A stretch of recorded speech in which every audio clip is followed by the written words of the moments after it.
Bismillah walhamdulillah wassalatu wassalamu ala rasulillah wa ba'd. Assalamualaikum warahmatullahi wabarakatuh.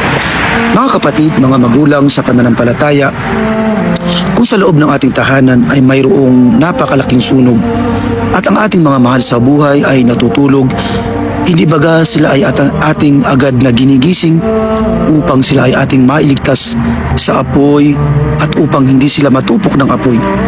Subalit, hindi baga mas higit nating silang gisingin sa oras ng Fajr upang sila ay mailigtas mula sa apoy ng impyerno na naghihintay sa kabilang buhay?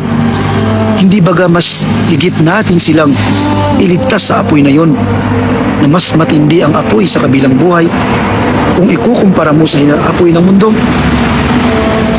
Sinabi ng dakilang Allah subhanahu wa ta'ala sa banal na Quran, Ya ayyuhalladhina amanu qu anfusakum wa ahlikum nara waquduhan nas wal hijara. O kayong mga mananampalataya, inyong iligtas ang inyong sarili, gayon din ang inyong pamilya mula sa apoy ng impyerno na ang panggatong nito ay mga tao at bato.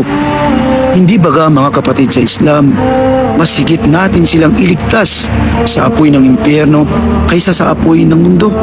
Kaya mga kapatid sa Islam, gisingin mo ang iyong mga mahal sa buhay sa oras ng Fajr upang sila ay mailigtas